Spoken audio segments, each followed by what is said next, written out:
Good day, and welcome back to the Business Career College video series. In this video, we're going to look at the state of the Canada Pension Plan. Now, hopefully, you have watched some of the other videos concerning Canada Pension Plan, and you're familiar now with the benefits that it offers and how those benefits are calculated and so forth. What we're going to look at here is the ongoing viability of Canada Pension Plan, as well as some movements that are underway to potentially change the Canada Pension Plan and how it operates. So the first thing that we're going to look at here is how Canada Pension Plan is funded.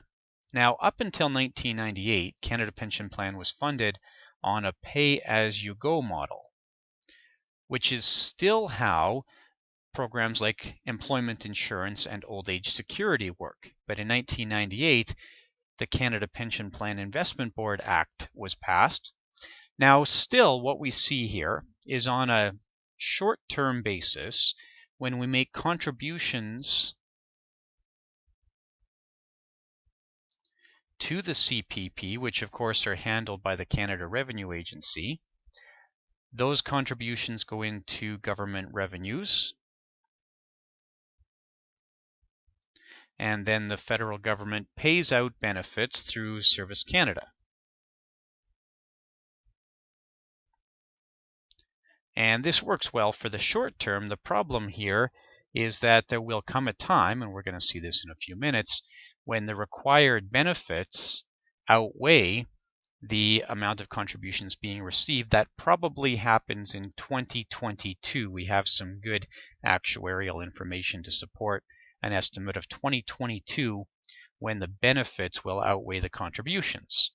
So recognizing that that's a likely outcome, what happened here is, dating back to 1998 then, the Government of Canada says, hang on a second, wouldn't it be smart if we had a separate pool of dollars set aside that we could eventually use to make up that shortfall?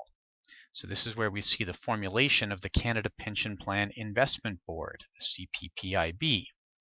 And the CPPIB, it's what we call a sovereign wealth fund, which basically means it runs sort of like a mutual fund or a pension fund, and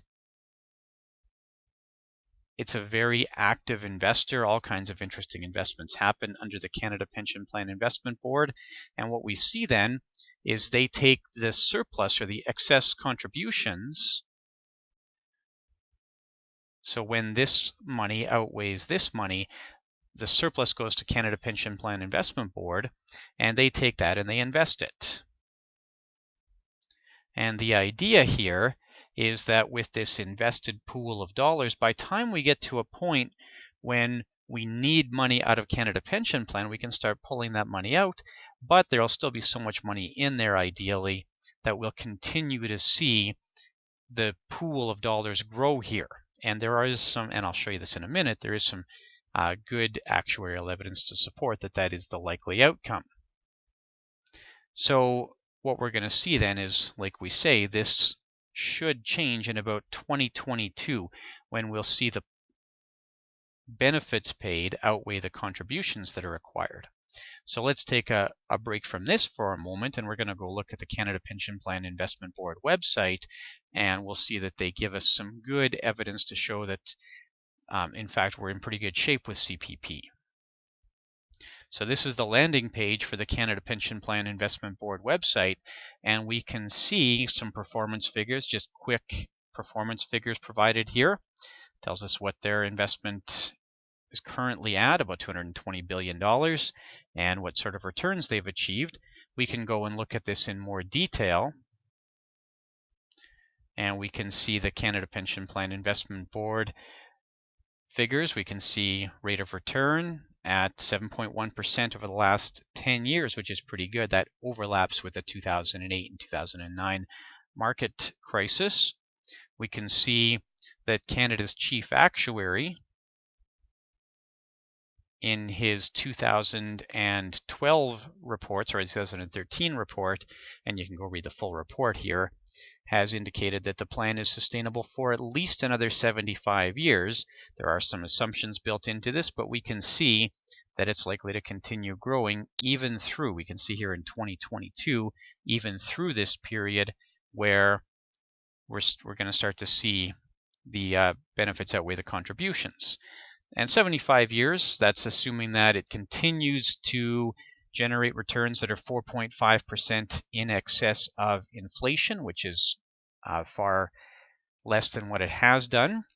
So we should be in good shape with CPP, and it could actually go longer than 75 years. This is not saying that the CPP runs out in 75 years, but 75 years is a pretty long period to run an actuarial estimate out for. So that's a pretty useful indicator that we should have some good confidence in this plan. And then we have some demographic information to support this. So basically what's happening with Canadian demographics, this aging portion or the retired portion of the population, we're going to see that relative to the working portion of the population, it's increasing here, and it peaks sometime about 2050.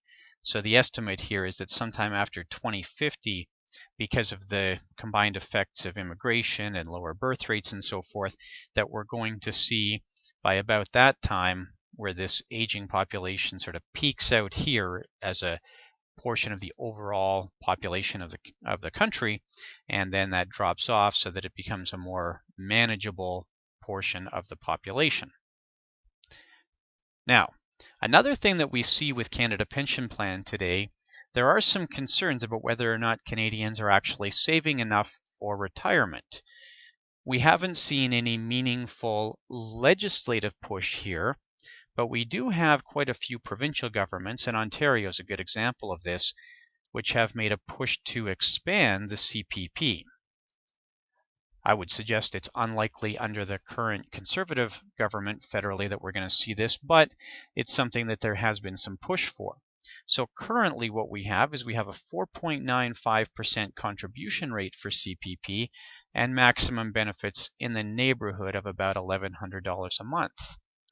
There is a push here, like we say, to expand, to basically double these two amounts and give Canadians, the concept anyways here, to give Canadians an enhanced amount of retirement benefits. So we would see CPP larger, and we would see this portion also larger. We would be contributing more of our earned income into, or more of our pensionable earnings into our retirement savings this way.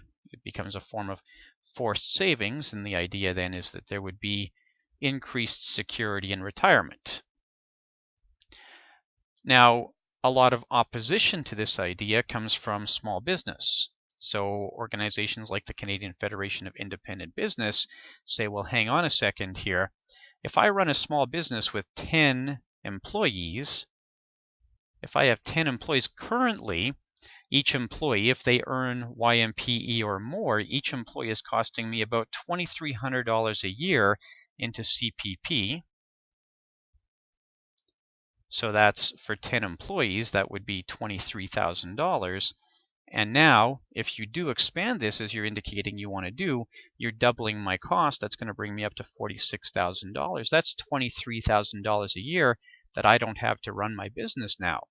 So this is where there's been some opposition to this. And then the other place we see some concern around this, it's a similar group, is our self-employed people. Remember that self-employed people are paying both portions, so they're actually paying both the employee and employer portions already, so they're already at 9.9%. If we doubled this, that would bring us up to, bring self-employed people up to 19.8% of income up to YMPE. And if we project out the return on investment that self-employed people currently get for participating in this, depending on the assumptions you use, you get a return somewhere between about 0.1% to about 2.7%. That is, if we took a comparable amount of dollars and invested that on our own and got the same outcome we get from CPP, that's about where we would end up. Now, that being said, of course, the argument here is how many self-employed people would actually take that savings or are taking that savings and investing it at all. So yes, a 0.1% return is low, where a 2.7% return is fairly low, but if you're not doing anything useful with that money anyways, then, well, really you're getting a 0% return. And so the argument goes, well, maybe that forced savings, even at that relatively low return, puts you farther ahead than if you are just allowed to go off and do something with that money. So it's an argument that there's, I think, some strength for on both sides of, and I don't want to express any opinion about this, simply just to show where we're at with Canada Pension Plan and some of the movements that are underway to affect some change here. So I hope that helps, and I hope that we have an enhanced understanding of Canada Pension Plan, where it's at, where it's going, and where it might be going in the future. Thank you very much. I hope you enjoy your continued study.